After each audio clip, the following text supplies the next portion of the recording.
Estou aqui com o meu cafezinho de hoje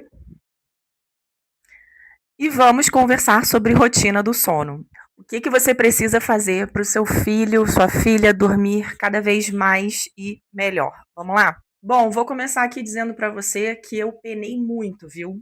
Penei muito, muito com relação ao sono dos meus filhos. Não foi nada fácil administrar o sono dos 2 bebês que eu tive em casa.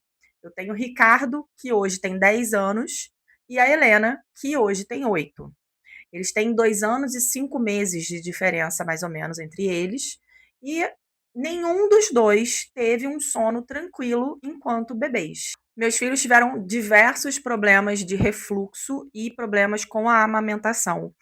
E, além dessas questões, existe uma neurodivergência também, e que faz com que meus filhos sejam naturalmente mais agitados durante a noite, e isso se refletia no sono deles enquanto bebês. Ricardo acordava diversas vezes de madrugada quando era bebê. A Helena também acordava diversas vezes. E especificamente a Helena, ela tinha muito problema de madrugada. Então, até os 4, 5 anos de idade, a Helena despertava uma, duas, às vezes 3 vezes à noite, o que me deixava praticamente um zumbi no dia seguinte. Mas hoje, os 2 dormem a noite inteira. 8h30 já estão dormindo, estão os 2 na caminha, bonitinhos. E aí eu quero dividir com você o trabalho de formiguinha que eu fiz com muito suor, com muita dificuldade, para fazer com que a rotina de sono lá em casa funcionasse. Bom, primeiro de tudo, eu sempre fui muito rígida com relação ao horário de sono. Então, 7h30, a gente já está desligando as luzes na casa. É importante que você entenda o seguinte: entre 6 e 7h30, você não pode deixar a sua casa toda iluminada, barulhos muito fortes, muitos estímulos em cima da criança, em cima do bebê e da criança, tá? Então, essa é a primeira dica que eu tenho para te dar. 6 horas, você já vai começando a diminuir o ritmo da casa. Ah, Amanda, eu não consigo diminuir às 6, porque eu não chego em casa às 6, eu só chego às 7. O que você conseguir já está valendo. Então, diminua o ritmo da casa o mais cedo possível, ok? Isso significa diminuir os estímulos, o volume das coisas, desligar a TV, evitar celular, evitar telas em geral, né? Eh, Fazer com que os seus filhos jantem cedo, ok? Já vou falar de comida, mas deixa eu só falar sobre outros tipos de estímulos primeiro. Então, desliga as luzes, vai preparando aquele bebezinho, aquela criança, para entender que o dia está acabando, não só para ela, mas para todas as pessoas da casa. Nota o seguinte: se você fala para a criança que só ela vai dormir, e que os adultos vão continuar acordados, agitados, fazendo um monte de coisa, existem altas chances daquela criança se sentir excluída do seio familiar. Isso pode acontecer especialmente se você passa o dia inteiro trabalhando e chega em casa para botar essa criança para dormir cedo e essa criança não tem tempo de convivência com você. Então ela entende que, poxa, a minha mãe já passou o dia inteiro com adultos. Ela volta para casa, passa pouco tempo comigo para ficar com outros adultos de novo, para ficar sozinha de novo. Já que a minha mãe vai ficar acordada, eu também quero ficar com ela. Então, essa criança provavelmente pode ter mais resistência para dormir. Nota que eu estou falando aqui, pode ter mais resistência. Eu não quero generalizar. Você precisa ouvir esse vídeo aqui, prestar atenção nesse vídeo. E com ele, eu quero te dar dicas para você perceber o contexto da sua criança, do seu bebê, e tentar fazer adaptações experimentando para ver qual variável, qual mudança vai gerar mais resultados para o sono do seu filho, tá bom? Além de desligar os estímulos, né, diminuir os estímulos na casa o mais cedo possível, é importante que na hora do jantar, esse jantar aconteça cedo, tá? E ele aconteça como uma refeição leve. E isso vale tanto para crianças quanto para adultos, né? O bebê ele precisa estar com a barriguinha bem forrada, né? Para ele ter uma boa noite de sono. Mas uma criança comendo uma comida muito gordurosa, uma criança mais velha, né? Comendo uma pizza, um hambúrguer, todo dia à noite, ou com muita frequência à noite, pode ser que ela tenha algumas questões alimentares e dificuldade para dormir. Então, novamente, eu não estou aqui generalizando. Eu quero que você observe a sua criança. Será que a sua criança está com dificuldade para dormir, está com muito despertar noturno, porque ela não está se dando muito bem com o tipo de alimentação que está rolando antes de dormir? Ainda nessa parte de estímulos, elimine ou diminua o máximo possível o uso de telas antes do sono. Toda criança vai ter dificuldade de dormir quando ela usa a tela antes de dormir? Não. Mas você vai precisar observar, novamente falando isso, você observa a sua criança, tá? Vai observar se você retira a tela e ela vai ficar melhor na hora do sono, porque isso é uma variável que sim pode interferir bastante, porque ela gera muita agitação na criança, né? A criança fica super estimulada. Quanto mais novinha, mais super estimulada fica, ok?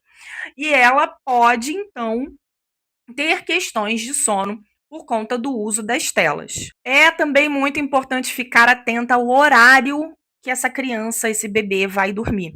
Quanto mais novinho, mais cedo ele tem que ir para a cama e mais tempo ele precisa dormir para se desenvolver de uma forma cada vez mais saudável. Então não adianta você pegar um neném e botar esse neném para dormir às 10 horas da noite. Tem alguma coisa errada na rotina dele. A gente precisa avaliar o que está acontecendo para esse neném dormir às 10 horas da noite. Aqui em casa, há muito tempo, a gente já fechou o horário de 8 da noite, 7h30, entre 7h30 e 8h30 da noite, a janela aí para a gente dormir. Acaba acontecendo, às vezes, dormir um pouco mais tarde? Acaba. Mas, assim, são exceções e não acontecem durante a semana. Uma criança que está super estimulada, que está muito cansada, ela tem dificuldade para dormir. A gente acha que uma criança muito cansada vai deitar e vai capotar de sono na cama. Não necessariamente. Muitas vezes o bebê fica estressado com o cansaço, com a quantidade de estímulos que ele percebeu no ambiente, né, durante o dia. E esse estresse com a superestimulação dificulta o sono do bebê. Então, dá uma olhada nisso, percebe que existe uma hora de sono que, se você passa dela, o seu neném, a sua criança, vai ficar mais irritada, vai ficar mais nervosa, vai reclamar mais para dormir, para deitar, né? Não vai ser um momento tão agradável, nem para ela, nem para você. Quanto mais constância você tiver dentro da rotina de sono daquela criança, mais fácil vai ficar colocar aquela criança para dormir. Criança precisa de segurança e a rotina dá essa segurança para a criança. Então, se eu mostro para ela que eu não vou mudar de ideia, que eu não vou ceder, que 8 horas ela vai estar na cama e que ela não vai, nada do que ela fizer vai fazer com que eu mude de ideia e tire ela da cama às 8 horas, essa criança vai sossegar. Eventualmente, ela vai sossegar e ela vai entender que está na hora de dormir. Então, é muito importante que você faça isso. Ó, 8 horas a gente está na caminha. Cria toda uma rotina, que todo dia vai ser igual, que vai ter um aconchego para aquela criança, um momento de conexão entre você e essa criança, para que ela goste dessa rotina de sono. É muito importante você entenda isso. Então, precisa entender por que essa criança não quer dormir. Será que ela não quer dormir porque ela quer ficar mais tempo comigo? Será que Esse momento do soninho aqui é um momento de conexão comigo que está faltando no dia a dia e eu preciso repor em outros momentos também da rotina. Como que eu posso tornar esse momento do soninho uma rotina de sono mais amigável, mais amorosa, mais carinhosa com essa criança? Verifique o ambiente onde ela vai dormir. Então, cobertas fofinhas, a temperatura do quarto, algum bichinho, alguma naninha, né, para ela abraçar, para ser um bichinho de transição, um animalzinho de transição ali para ela, né? Isso tudo vai favorecer com que ela goste daquele quarto, ela goste de deitar no quarto, na caminha dela, ter aquilo ali para ela, sabe? Eu vou ser muito, muito sincera com vocês. Eu durmo com meus filhos até hoje. Não na mesma cama. Como é que eu faço, né? Eu boto eles para dormir até hoje. Eu deito com eles, a gente se abraça, eu dou muitos beijos, a gente faz uma oração, a gente conversa sobre o dia. E aí eu falo: agora tá na hora da gente encerrar a nossa conversa e a gente tem mais amanhã. Eu boto uma historinha para eles, né? Então, ou você pode contar uma historinha, ou você coloca um podcast, né? Então, eu adoro, adoro, e as crianças adoram podcasts de historinhas, tá? Se vocês quiserem, eu faço um vídeo só com as minhas recomendações para vocês, ok? Comenta aqui embaixo.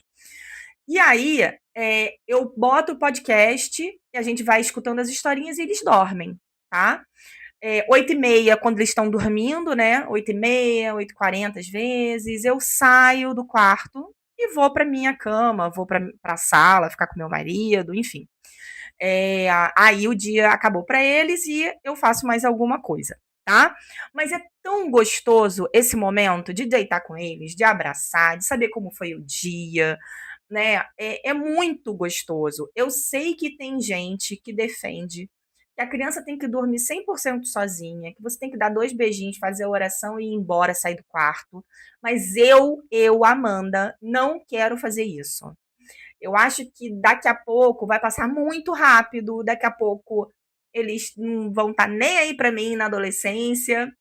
Eu não acho que isso prejudique o sono deles, porque chega um momento em que eu me levanto e eles estão dormindo a noite inteira. Então, eu fiz uma análise de contexto para perceber que eles estão independentes em questão de sono, ok? É importante que vocês entendam isso. Então, não é uma coisa assim, eu saio da cama e eles vão me procurar, né? Eles já estão numa idade que eles estão dormindo a noite inteira, a não ser quando eles passam mal, tem algum pesadelo, alguma coisa assim.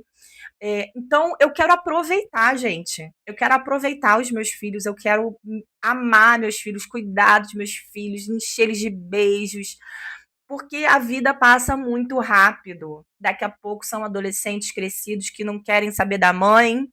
Então, eu quero aproveitar esse momento da infância, sabe? Eu acho que com rotina, com constância, com equilíbrio e com muito afeto, a gente consegue cuidar dos nossos filhos e educá-los para que eles tenham saúde, tenham hábitos saudáveis e uma excelente educação. Tá bom? Espero que você tenha gostado desse vídeo. Comenta aqui embaixo o que você achou. Qual é a sua experiência com o sono das suas crianças? Vamos trocar aqui, porque eu realmente penei aí nos primeiros anos dos meus filhos. Por isso que eu acho que rotina do sono é um item tão importante na vida de uma mãe. Eu acho que é a coisa mais importante da saúde mental de uma mãe. Vocês não acham, não? Eu acho. Então, me deixa aqui qual é a sua dica, qual é a sua experiência, compartilha aqui comigo e com todo mundo aqui do canal. Se inscreve no canal e curte esse vídeo. Beijo, até a próxima.